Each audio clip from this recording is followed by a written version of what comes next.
Today we will look at our next lesson, Group Dynamics 3. Here we will discuss about competition, cooperation and cohesiveness. The objectives of this lesson are to understand the nature of competition and the factors influencing it, the meaning of cooperation, and we will also study related experiments. Then we will learn about cohesiveness and its importance. This unit focuses on three important aspects or dynamics of individuals in a society. Every individual interacts with other individuals in order to survive. The beginning of the interaction is with a microsystem, for example, the parents, caretakers, and later on with the other individuals in the society. As interaction takes place, there is cooperation, competition, and cohesiveness, and of course, conflicts emerging in these relationships. Competition. Generally, we attempt to gain as many of the limited rewards as possible for ourselves, and at the same time, we may work to reduce the likelihood of success for other partners. Although competition is not always harmful, in some cases, one or more of the parties may feel that their self-interest has not been adequately met, and this may attribute to the cause of this outcome to another party. In these cases of perceived inequity or unfairness, competition may lead to conflicts in which the parties involved engage in violence and hostility.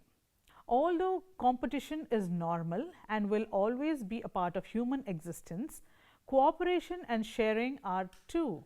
Although they may generally look out for their own interests, individuals too realize that there are both costs and benefits to always making selfish choices. For example, we might prefer to use much petrol as we want, or to buy a new music album rather than to contribute to the local food bank, and at the same time we realize that doing so may have negative consequences for the group as a whole. People have simultaneous goals of cooperating and competing, and the individual must coordinate these goals in making a choice. Human beings, as members of cultures and societies, internalize social norms that promote other concerns in the form of morality and social fairness norms, and these norms guide the conduct that allows groups to effectively function and survive. And as human beings, we want to do the right thing, and this includes accepting, cooperating and working with others. We will also see that the social situation frequently creates a powerful force that makes it difficult to cooperate and easy to compete. Recent research proves that competitiveness must be studied not only at the macro and meso levels, but also on the micro level. Aristotle and Plato have proposed that competitive relations initially required organization, stimulation and regulation. From the ancient Greeks to the neoclassicists, financial interests were regarded in economics as a basis for competition among workers.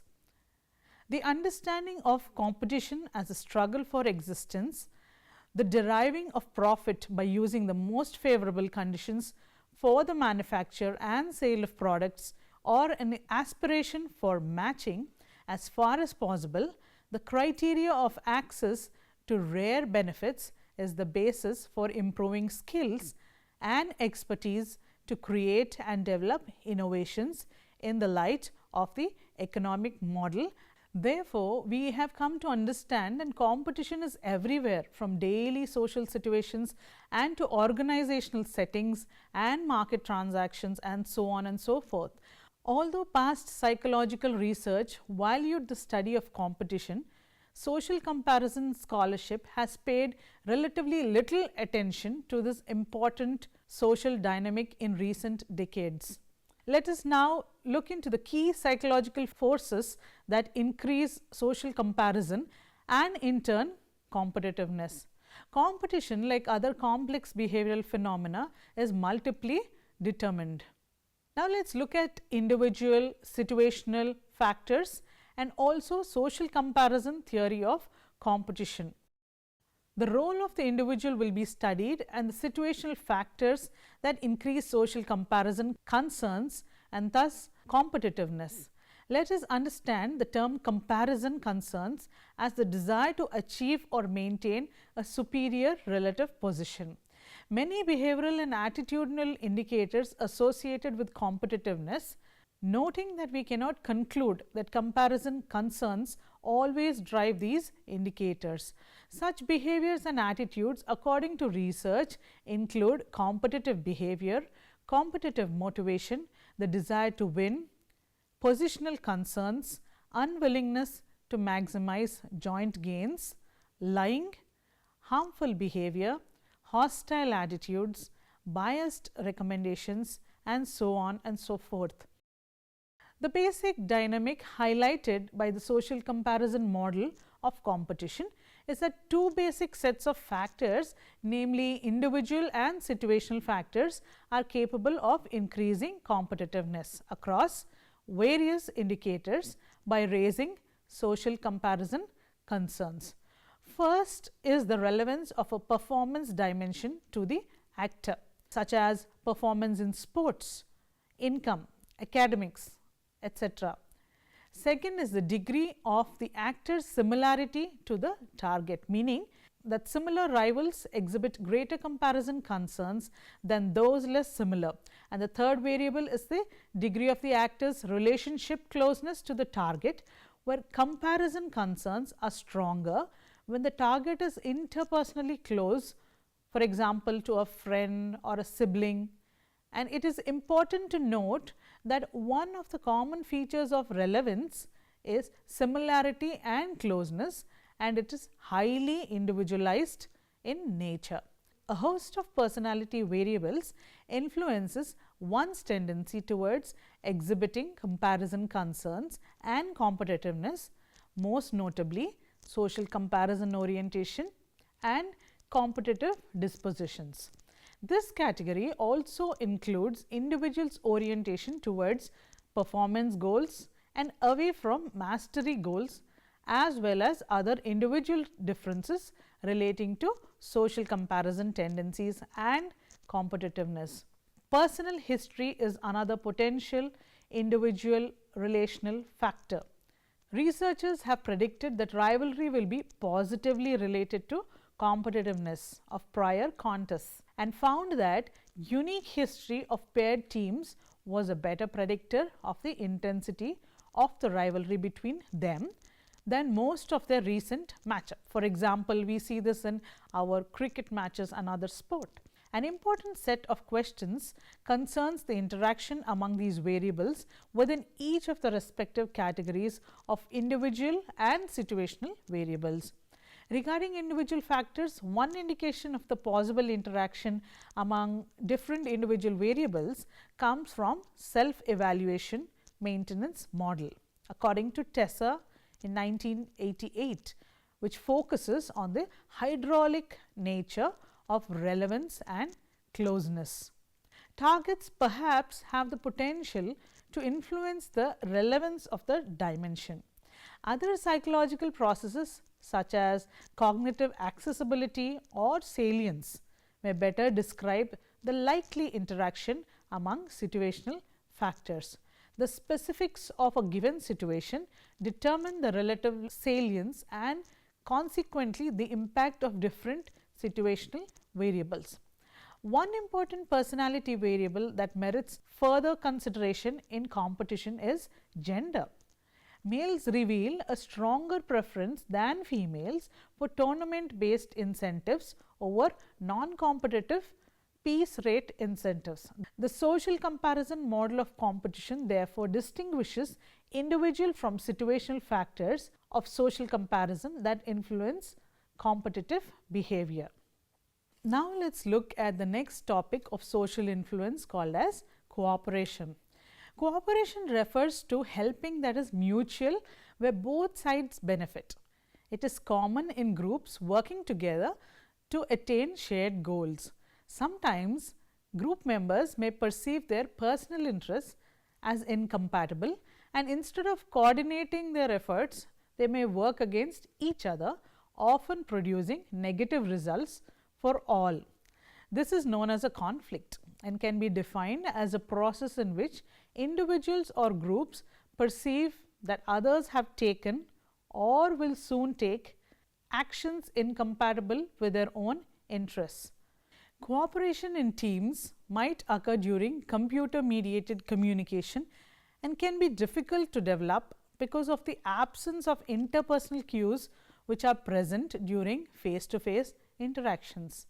Having sanctions for non-cooperation can change the extent to which people trust others and thereby lower the extent in which they engage in cooperation. Now let's look at the very famous Sheriff's Robbers Cave experiment. This experiment focused mainly on the concept of a group and what a perception of belonging to a group can actually do to the relationships of members within it and the relationships with people outside the group. The same experiment also tried to observe conflicts or friction between two groups and the process of cooperation or integration of two previously conflicting groups. Both in the fields of sociology and psychology, researchers have been fascinated with the concept of group. This particular concept can be defined as one of the basic social units a person can have. It can consist of a number of individuals who have definite status or role relationship with other members of the group. Another key feature of this group is that members have a set of norms or values that regulate the behavior and attitudes of the other members. This can be the reason why we usually hear the statement, "Tell me who your friends are and I will tell you who you are." Along with this concept of belonging to a group, there are several concepts that are vital to the understanding of this experiment.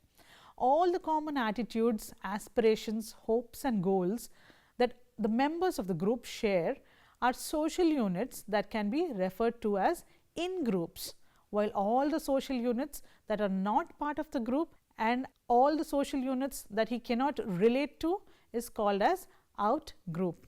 Correspondingly, the relationship between the two or more in-groups along with its members can be called intergroup relations. Now let's look at the three phases of the experiment.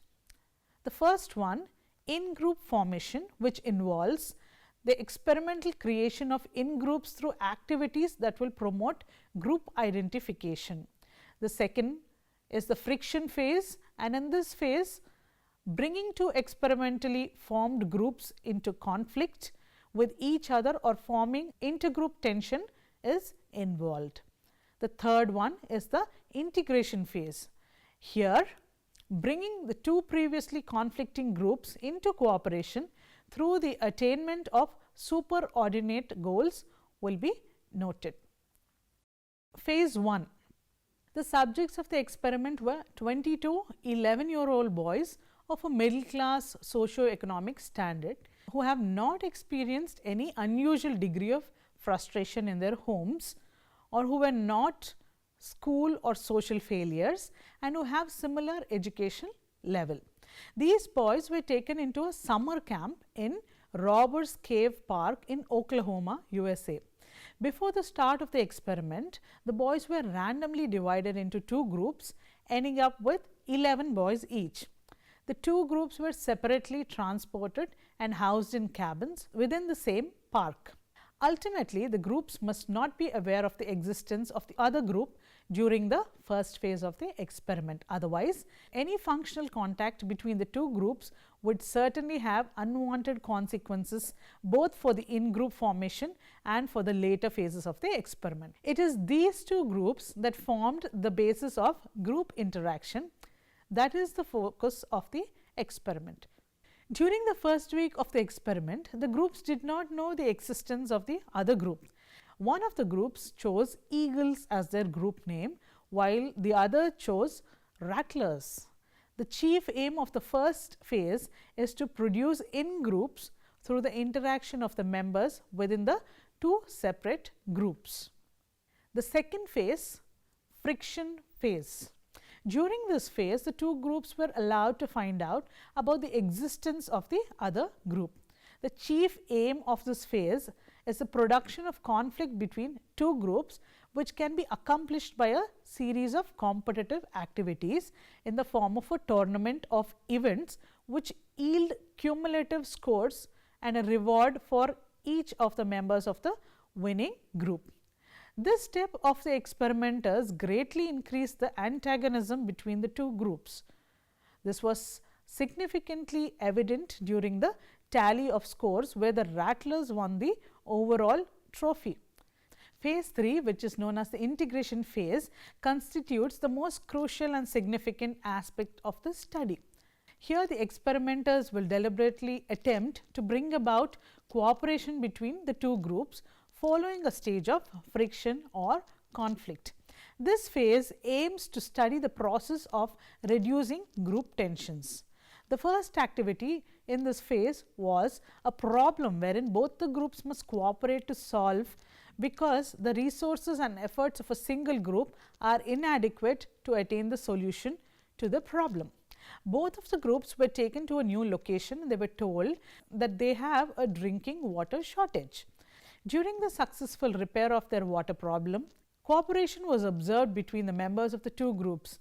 The conclusion here is a definite group structures and dynamics consisting of individual status and roles will be formed when a number of individuals without previously established interpersonal relations interact with one another under a similar context and events.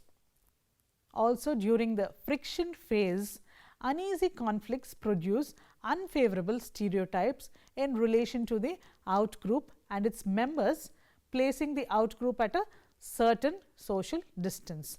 In an event that a number of conflicting groups are brought together with a common superordinate goal, and the attainment of which cannot be achieved by the efforts of one group alone, the groups will tend to cooperate towards the achievement of the superordinate goal. Now, let us look at the third concept called cohesiveness. Cohesiveness refers to the degree to which group members share common beliefs, practices and values and thus act together. We have learnt earlier about norms, and now we will learn about another feature of groups called cohesiveness, which psychologists refer as all the forces that bind or cause members to remain in a particular group. Here we will discuss about in-group and out-group members also in greater detail. Cohesive groups have a sense of solidarity. They see themselves as homogeneous, supportive of in-group members, cooperative with in-group members, and aim to achieve group goals rather than individual goals, and they also have a high morale and perform better than non-cohesive groups. Outgroup members may find it difficult to gain independence in cohesive groups, and they may not fit the norms all that well. The presence of an outgroup or other form of competitive threat tends to increase cohesion and commitment to local community groups. As we see in this picture, cohesiveness brings in more success among group members. It brings in more productivity and more participation, more personal satisfaction and communication, and all this is fostered by cohesiveness.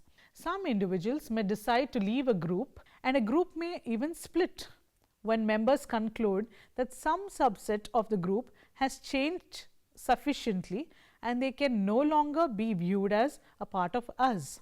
This is particularly likely when differences in ideology, that is the philosophical and political values, occur. Briefly look at other theories and concepts related to competition, cooperation and cohesiveness. The drive theory of social facilitation. According to this theory, research on animals shows that In the presence of others, either as an audience or co-actors, increase in arousal is seen, and this in turn strengthens the tendency to perform dominant responses. If these responses are correct, performance is improved, and if they are incorrect, performance is harmed. Heightened arousal enhanced performance is impaired if dominant responses are correct in the present situation. Enhanced tendency to perform dominant responses is seen. Social loafing. On tasks where one adds to the other, some people will work hard while the others goof up and do less, or they do less than what they would do if they were working alone. Social psychologists refer to such effects as social loafing, wherein reductions in effort when individuals work collectively are noted when compared to what they are doing individually. Hooliganism. A negative stereotype about how people behave in crowds at sporting events is known as hooliganism, especially applied to incidents involving sports fans. De-individuation, a psychological state characterized by reduced self-awareness brought on by external conditions as being anonymous member of a large crowd, etc. So, being part of a large crowd and experiencing de-individuation does not necessarily lead to negative or harmful behaviors. It simply increases the likelihood that crowd members will follow the norms of the group. So, these norms might be of showing respect by silently crying, or behaviors demonstrated at the immense gatherings following the death of an actor or actress, a politician, or any charismatic figure. Let us now summarize. Competition is an impersonal, unconscious, continuous struggle between individuals or groups for satisfaction. Competition is that form of social action in which we strive against each other for the possession of or use of some limited material or non-material. Cooperation is a form of social interaction wherein two or more persons work together to gain a common end. It is the process by which individuals or group combine their effort in a more or less organized way for the attainment of a common objective. Cohesiveness refers to the degree to which group members share common beliefs, practices, and values, and thus act together. All these are part of the social influence process.